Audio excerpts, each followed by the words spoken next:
warahmatullahi wabarakatuh. Perkenalkan, nama saya Fendi Dwi Lestari, akun 10, kelas 12 OTP 2. Di sini saya akan mempresentasikan tentang pemberhentian pegawai. Dalam pemberhentian pegawai, saya membagi menjadi 3 subtopik. 1. Pengertian pemberhentian pegawai. Kedua, bentuk-bentuk pemberhentian pegawai. Dan yang ketiga, tanggung jawab sosial organisasi terhadap pegawai pasca. 1. Pengertian pemberhentian pegawai. Pemberhentian pegawai ialah pemutusan hubungan kerja antara karyawan dengan suatu badan usaha atau pemerintah. Dengan pemberhentian berarti berakhirnya keterikatan kerja antara karyawan dengan perusahaan. Pemberhentian terjadi karena undang-undang, perusahaan, dan karyawan yang bersangkutan. Dasar hukum pemberhentian pegawai ada 5. 1. Undang-Undang Pokok Kepegawaian Nomor 8/74.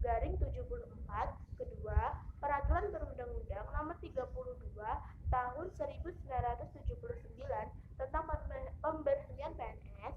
Dan yang ketiga, Peraturan Perundang-undang Nomor 65 Tahun 2008 tentang perubahan kedua atas Peraturan Perundang-undang Nomor 32 Tahun 1979 tentang pemberhentian PNS. Yang keempat, Undang-Undang Nomor 5 Tahun 2014.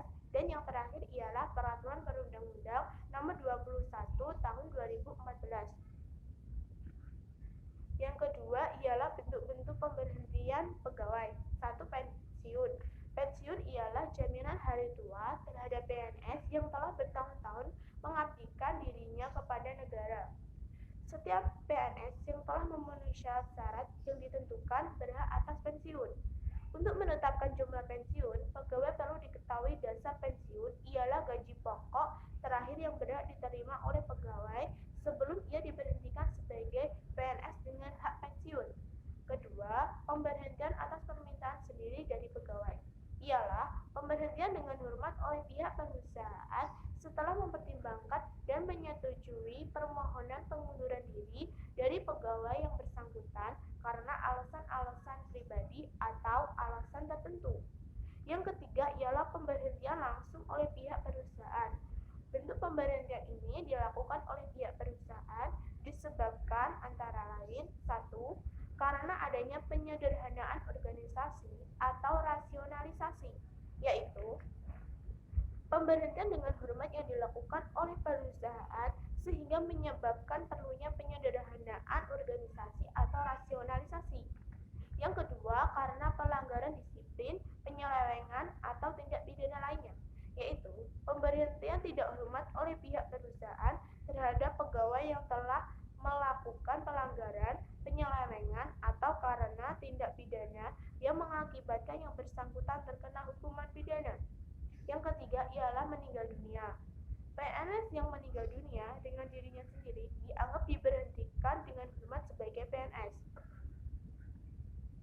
Yang keempat ialah tanggung jawab sosial organisasi terhadap pegawai pasca pemberhentian pegawai. Dalam hal ini, pemutusan hubungan kerja, pengusaha diwajibkan membayar uang pesangon atau UP atau uang penghargaan masa kerja UPMK dan uang pengganti hak atau UPH.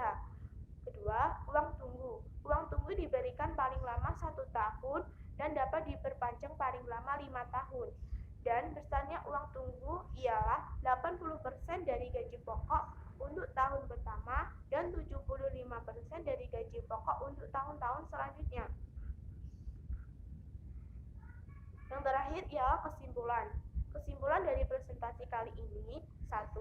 Istilah pemberhentian kerjasama dengan separation, pemisah, atau pemutusan hubungan kerja, PHK, karyawan dari suatu organisasi perusahaan.